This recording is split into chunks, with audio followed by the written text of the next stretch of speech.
Hello नमस्ते मित्रों, फरीथी आप सौનું एक नवा વિડીયોમાં સ્વાગત છે। તો મિત્રો, આંગણવાડી કાર્યકર અને તેડાગર માટે ખૂબ જ મહત્વના અને અગત્યના સમાચાર આવી રહ્યા છે। તો એમાં જોઈએ મિત્રો, આપણે હવે આ એક સમાચાર છે। આંગણવાડીની લાખો બહેનો કર્મચારી ગણાશે, સુપ્રીમમાં સરકારની હાર, દેશની લાખો આંગણવાડીની બહેનોને ગ્રેચ્યુઇટી મળશે। તો મિત્રો, આ જે સમાચાર છે તો એ જોઈએ એમાં ગુજરાત સરકારે કરેલી પુનઃવિચારણાની અરજી કાઢી નખાઈ।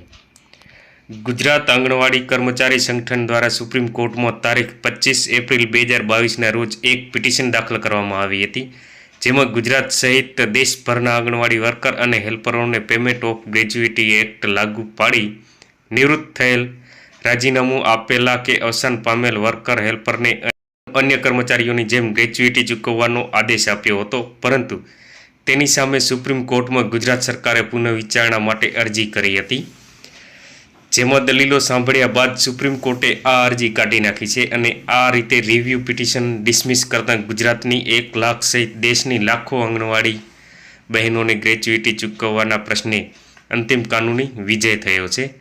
સુપ્રીમ કોર્ટે તારીખ 25 એપ્રિલ 2022ના રોજ આંગણવાડીના વર્કરો અને હેલ્પરોને ગ્રેચ્યુઇટી એક્ટમાં સમાવી લીધા બાદ ગુજરાત સરકારે સુપ્રીમ કોર્ટમાં 7 સપ્ટેમ્બર 2022ના રોજ પુનઃવિચારણા અરજી દાખલ કરી હતી, જેમાં સમગ્ર દલીલો સાંભળ્યા બાદ સુપ્રીમ કોર્ટના જસ્ટિસ સંજીવ ખન્ના તથા જસ્ટિસ અભય ઓકાની બેન્ચે ગુજરાત સરકારની રિવ્યુ પિટિશનને ડિસમિસ કરી દીધી છે।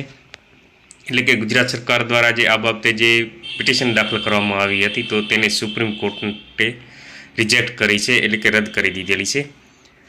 તો મિત્રો, આ રીતને જોઈએ તો ખાસ કરીને જે આંગણવાડી કાર્યકર અને તેડાગર બહેનો છે તો એમના માટે ખૂબ જ સારા અને મહત્ત્વના અગત્યના સમાચાર છે।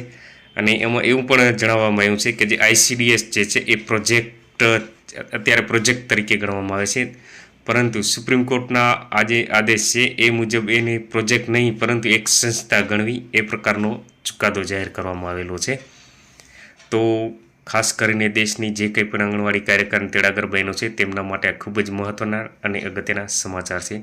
તો ચાલો મિત્રો, ફરી મળીશું નવા વિડીયોમાં નવી માહિતી સાથે। Okay, by.